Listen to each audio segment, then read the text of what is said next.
Hey there, I'm Steve, and welcome to Jamsin Entertainment. Welcome to the conversation. Just before we get started, there are many ways you can help. You can like and subscribe so you never miss a conversation. But most importantly, please share this video. Get the word out there as a community. We can talk about all things that we love. I recently just saw the movie X. I normally don't go out to see horror movies. I make exceptions for movies like this, like Last Night in Soho, because this is a smaller film. It's from Studio A24, which is a newer studio from my understanding. At first, when I saw this trailers, I thought it was the Foo Fighters movie, which is also a horror movie, but it's also like a comedy. I'm not a fan of the Foo Fighters, so I'm not gonna see that movie. The synopsis of this movie, you got a group of people ranging from 23 to 40 something. They're filmmakers of a sort. What I mean is, they make porn, but they're just starting out. They don't have their studio of their own, so the one guy, Wayne, called up looking for places to film at. He happened to find this one property in Texas where they have a house and then they have a guest house. And there's no one main character in this. It follows all the characters. They each have their moments in the spotlight. When the crew gets to this farmhouse, seemingly in the middle of nowhere, the guy Wayne talked to on the phone, this is set in the late 70s, so no email, no FaceTime, nothing like that. Which I just thought of. Maybe that's why this movie works. I'll get to that. Anyway, they talk to the old guy that they're going to be renting the house from, the other house,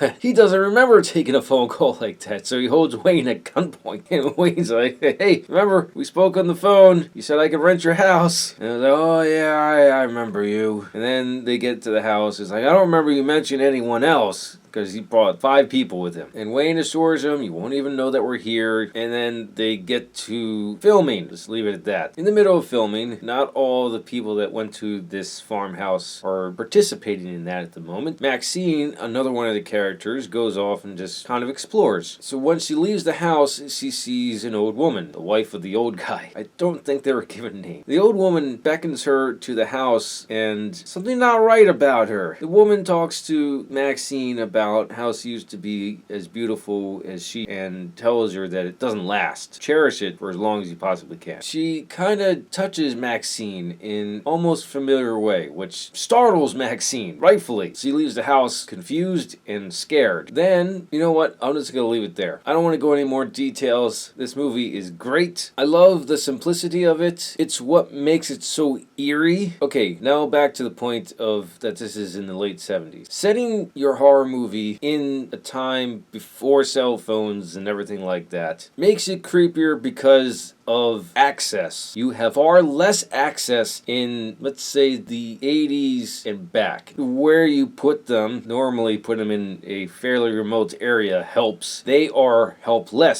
So I had another point. What was the other time period? This isn't the point, but it is another one I'll bring up. The fact that there's nothing supernatural about it. Oh, okay, that reminded me of the point. They go together. The fact that there's nothing supernatural about it, the fact that something like this could actually happen, probably has happened, that's what makes this movie terrifying. I mean, I guess today you still could do this movie because you can get pretty remote and you'll have no reception, so you will be helpless to an extent. But the time and the fact that this could actually happen, that's what makes this movie work really, really well. And the effects, they are convincing, but they're not big and blown out over the top. Another reason why this is terrifying. I recommend you go out and see it in theaters, and then when it comes to disc, you get it on Blu-ray. Those are my thoughts on X. Let me know your thoughts in the comments below. If you like what you saw, like it. If you think other people like it, share it. If you really liked it, hit the subscribe button. Thank you for watching and live your imagination.